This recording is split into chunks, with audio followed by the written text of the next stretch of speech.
often have you fallen victim to your emotions? Felt like you were too much or not enough for feeling the way that you did? In today's episode, we are going to talk about embracing the power of your emotions rather than falling victim to them. If you've ever reacted to feeling frustrated by yelling, being aggressive, or saying hurtful things, or not said or done something out of fear of failure or rejection, or held on to a grudge, or resorted to shopping, eating, gambling to avoid something, or to reduce stress, or avoided or procrastinated due to overwhelm. If you've experienced any of these, then you know what I'm talking about. These are all examples of letting your feelings dictate your actions or your thoughts. So let's talk about how you can use your emotions to empower your actions rather than fall victim to them.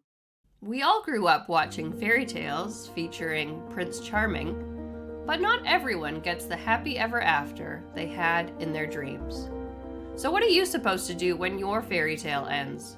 When everything you thought you knew falls apart?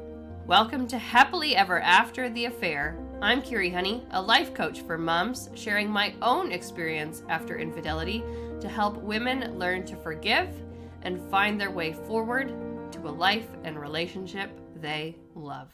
So first off, let's talk about why we fall victim to our emotions to begin with. There are several factors involved, so let's talk about a few of them.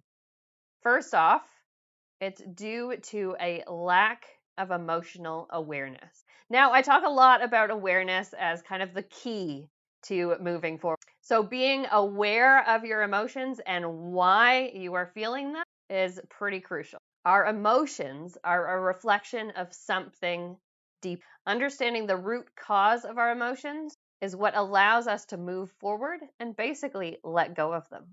A lot of our emotions are based off of unprocessed past experiences or traumas. So from the awareness point that I just made, it's when we shine a light on those emotions, on those past experiences or trauma, that's when they stop holding us locked down. We become free to move forward. Next, have you ever heard the term what you think about, you bring about? Well, this is true about negative thought patterns. We keep ourselves stuck and victim to our emotions when we say things like, I'm not good enough, I'm always wrong, this always happens to me. You will continue to be a victim to these feelings of helplessness if you continue to think in this way. Fear will always keep us stuck and is the main reason people stay in victim mode. You may fear being vulnerable. You may fear saying what you really think. You may fear saying the wrong thing. Perhaps you're not responding or expressing your emotions in a way that you should, or that society has told you you should. This can also keep you stuck in victimhood, not conforming to the way society tells you need to feel about a certain thing. And this can be really hard to break free from. Unless we are not defined by our emotions, nor are we defined by our strengths or our weaknesses. Emotions are temporary and they all come and go. If you've ever been told you're an angry person or you're an emotional person, it's simply not true. If you're told you're an angry person, it simply means that you might have unresolved anger that you need to explore.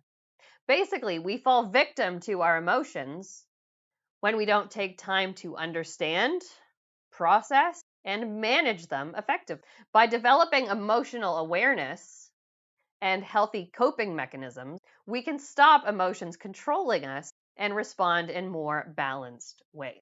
So let's now look at how you can embrace the power of your emotion. First off, you need to shift the way you view your emotion. Your emotions are simply messengers and are in fact a source of strength and wisdom. Your emotions are there to inform you. Every emotion, anger, joy, sadness, fear, like an inside out, they all hold valuable insights about what really matters to you. When you listen to them, they can guide you towards your needs, boundaries, and desires. The second way you can embrace the power of your emotions is to own your feelings without any judgment. All emotions, whether deemed good or bad, have their place as part of the human experience. They are a reflection of your complexity as a human being. Owning your emotions involves accepting them fully without shame or self-criticism. The third way you can embrace the power of your emotions is by reframing the way you look at them. Strong emotions like anger or sadness can be a catalyst for change. The heartbreak I felt when I learned of my husband's affair and the extremely strong emotions I felt as part of that led me to make the powerful choice that this is not what I wanted for my life. I refused to be a victim. You can use your emotions to motivate you to take action, to set boundaries, and to make decisions that align with your values. Use your emotions as fuel for growth instead of keeping you stuck, to propel you forward into positive action. The fourth way you can embrace the power of your emotions is to be emotionally honest with yourself. Feel and express your emotions openly. Explore embodied practices. It's when we shine light on these emotions that we begin to feel true empowerment. And it allows for deeper connections with ourselves and others. Hiding or suppressing our emotions often lead to feeling trapped or disconnected from yourself. Now, my favorite way to embody these emotions is through a creative practice. I can quickly get myself out of anger or frustration by using those emotions to make a mess with some paint, and then bring myself back to calm and peace through a creative process.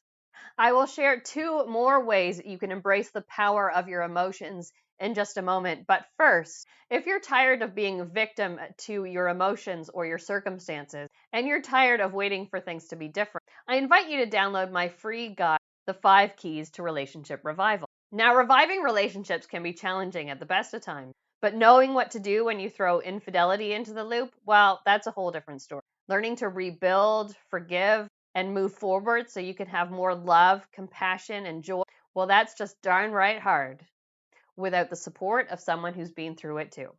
If you're ready to take action to revive your relationship so you can be heard, understood, and appreciated for the woman that you are, if you're ready to boost your confidence and ability to communicate in a real and empowered way, I invite you to download my free guide at www.kirihoney.com/5 habits free. That's www.kirihoney.com/5 habits. You can check the link below.